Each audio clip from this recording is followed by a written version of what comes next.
बिस्मिल्लाहिर्रहमानिर्रहीम। आप देख रहे हैं गवर्नमेंट एम्प्लॉय न्यूज़। और आज की वीडियो गवर्नमेंट की तरफ से मुतारिफ़ कराए गए नए पेंशन इस्लाहात के हवाले से बहुत ज़्यादा अहम है कि आखिर 1 जुलाई 2024 से पहले अगर कोई शख्स रिटायर होता है तो उसकी पेंशन पर क्या फ़र्क आएगा, और जो 1 जुलाई 2024 या उसके बाद रिटायर होता है तो उसकी पेंशन पर क्या फ़र्क आएगा। यहाँ हम एक आदमी जो एक गवर्नमेंट मुलाजिम जो ग्रेड 12 में रिटायर हो रहा है उसकी मिसाल लेकर यहाँ हम थोड़ा सा समझने की कोशिश करेंगे कि आखिर दोनों की पेंशन में, नेट पेंशन में, ग्रॉस पेंशन में, उसके बाद कम्यूटेशन में, उसके बाद टोटल पेंशन में क्या फ़र्क आएगा और किस सूरत में नुकसान ज़्यादा है और किस सूरत में फ़ायदा ज़्यादा है। अगर कोई आदमी, कोई गवर्नमेंट मुलाजिम रिटायर होने वाला है और वो चाहता है कि रिटायरमेंट वो 1 जुलाई से से पहले ले ले तो उसको उसकी कहना चाहिए इन तमाम चीज़ों में क्या फ़र्क आएगा, और अगर वो 1 जुलाई 2024 या उसके बाद रिटायरमेंट ले तो उसकी तमाम इन चीज़ों में जो पेंशन से मुतालिक हैं क्या फ़र्क आएगा। मुख्तसर तौर पर पेंशन इस्लाहात से जो असरअंदाज होने वाली हैं चीज़ें तमाम पेंशन के मुतालिक रिटायरमेंट के बाद की चीज़ों पर, उनको हम ज़रा सा एक नज़र देखेंगे कि क्या होने वाला है।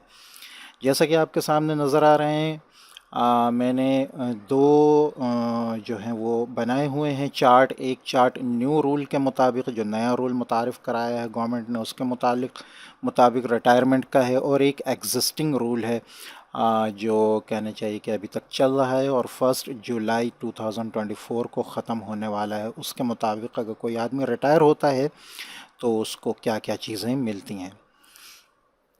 तो हम जैसा कि देख रहे हैं ये आपके सामने है, ठीक है।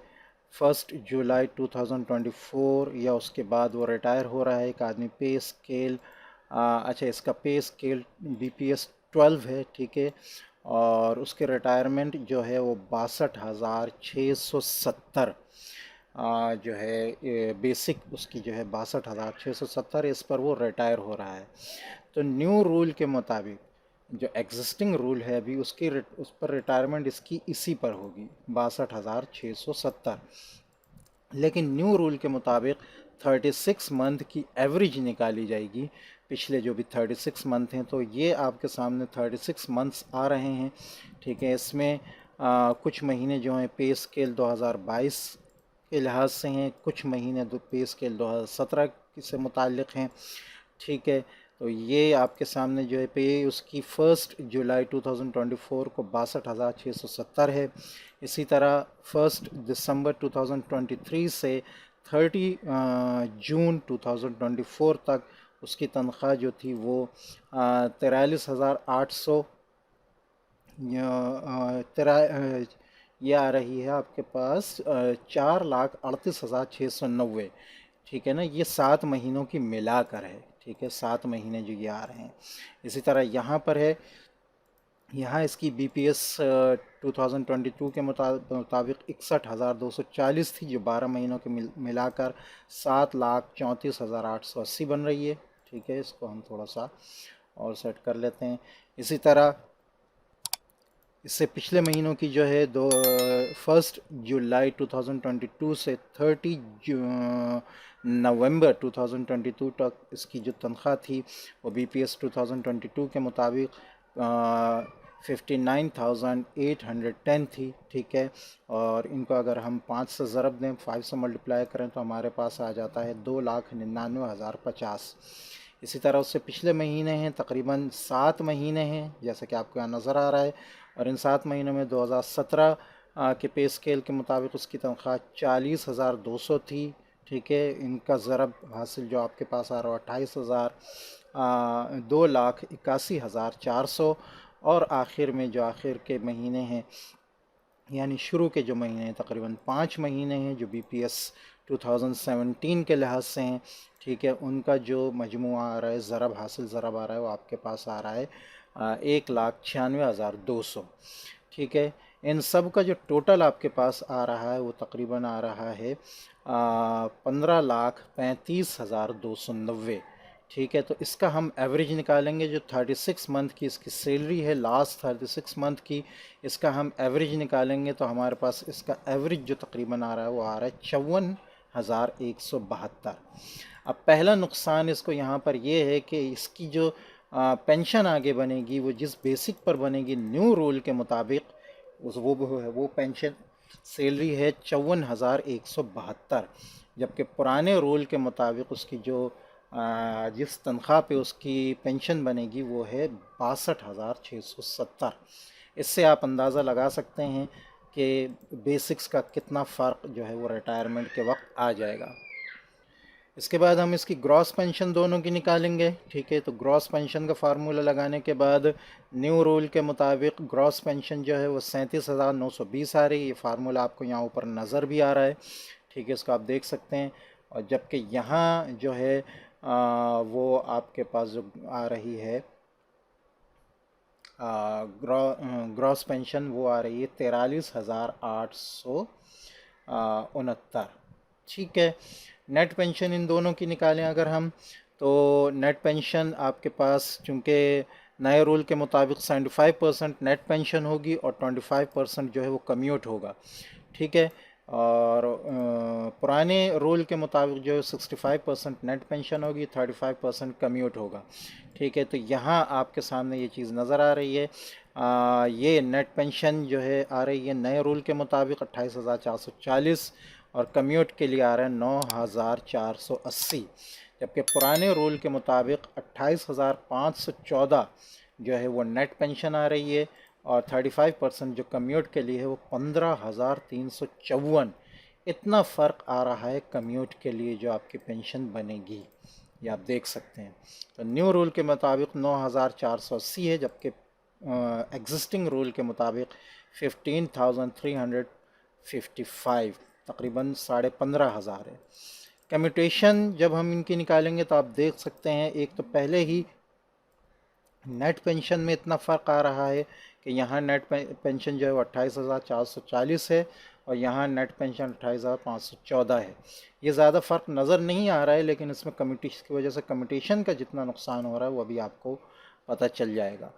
तो यहाँ अगर हम कम्यूटेशन लगाएं तो न्यू रूल के मुताबिक कम्यूटेशन का फार्मूला ऊपर लगा हुआ है, जो हम कम्यूटेशन हमारे पास निकलेगी इस सरकारी मुलाजिम की, वो तकरीबन आ रही है 14,07,442, जबकि यहाँ पुराने रूल के मुताबिक जो कम्यूटेशन इसकी बन रही थी वो 22,79,520।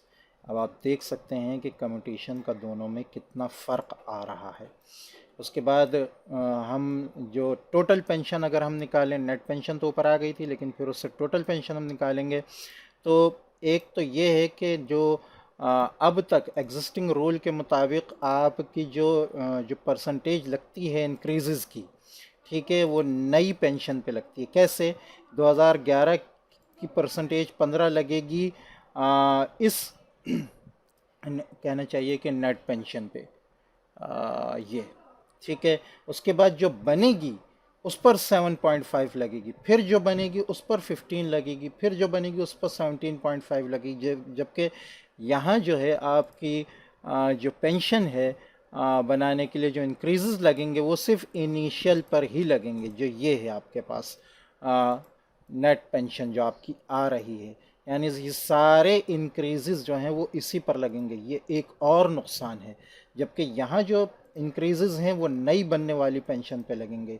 ये इंक्रीज़ लगा है इस पेंशन के ऊपर जो नेट पेंशन थी, फिर ये इंक्रीज़ लगा है इस पेंशन के ऊपर, फिर ये इंक्रीज़ लगा है इस पेंशन के ऊपर और ये इंक्रीज़ इस पेंशन के ऊपर। इससे बहुत ज़्यादा सरकारी मुलाजिम को फ़ायदा हो रहा है एग्जिस्टिंग रूल में, लेकिन जो नया रूल है उसमें बहुत ज़्यादा नुकसान होगा इसमें सरकारी मुलाजिम को। आप देख सकते हैं कि टोटल जो पेंशन आ रही है विदाउट मेडिकल अलाउंसेस की 37,683 आ रही है, जबकि एग्जिस्टिंग रूल के मुताबिक 43,580 आएगी। तो ये इतना नुकसान जो है वो टोटल पेंशन में भी होगा। अब इसके बाद जो मेडिकल अलाउंस हम लगाएंगे तो मेडिकल अलाउंस जो दोनों 25% लगते हैं, वो यहाँ लगाने के बाद जो न्यू रूल है उसके मुताबिक इसकी पेंशन जो लास्ट पेंशन इसकी बनेगी टोटल मंथली पेंशन वो 46,570 बनेगी, जबकि एग्जिस्टिंग रूल जो पुराना रूल है उसमें के मुताबिक 52,490 इसकी जो पेंशन है वो बनेगी। तो आप देख सकते हैं कि यहाँ अगर आप देखें तो इन दोनों में, इसमें और इसमें, ये टोटल मंथली पेंशन में भी कितना नुकसान हो रहा है। और अगर हम कम्यूटेशन में देखें तो ये कम्यूटेशन न्यू रूल के मुताबिक और ये कम्यूटेशन एग्जिस्टिंग पुराने रूल के मुताबिक कितना फ़र्क है। और इसी तरह अगर हम ऊपर देखें तो यहाँ भी आपके पास एवरेज है जो बेसिक है जिस पर ये पेंशन बन रही है उसमें भी कितना ज़्यादा फ़र्क है। तो जो सरकारी मुलाजिम अब रिटायर हो रहे हैं 1 जुलाई 2024 से पहले या उससे पहले रिटायरमेंट ले लेते हैं तो वो यकीनन ज़्यादा फ़ायदे में रहेंगे।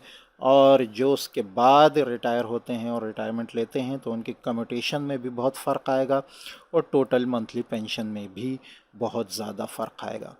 तो ये था एक छोटा सा जायज़ा न्यू रूल के मुताबिक जो पेंशन इस्लाहात हैं उनकी और एग्जिस्टिंग पुराने रूल के मुताबिक जो पेंशन मिलेगी उसकी। तो उम्मीद है कि ये चीज़ आपको समझ में आई होगी और वीडियो अच्छी लगी होगी। वीडियो अच्छी लगे तो उसको लाइक करें, दूसरों से शेयर करें, चैनल को सब्सक्राइब करना मत भूलें और अपने ख़यालात, अपने सवालात का हज़ार कमेंट सेक्शन में ज़रूर किया करें ताकि उसके मुताबिक मैं वीडियो बना सकूं। और वीडियोस को दूसरों से शेयर ज़रूर किया करें। यूट्यूब पे एक अच्छी चीज़ अगर मिल रही है तो उसको शेयर करने से फलाह दायरैन का भी हिस्सा है और इंशाल्लाह इससे दूसरों को भी फ़ायदा होगा। मिलते हैं नेक्स्ट वीडियो में, तब तक के लिए इजाज़त। अस्सलामु अलैकुम व रहमतुल्लाहि व बरकातुहू।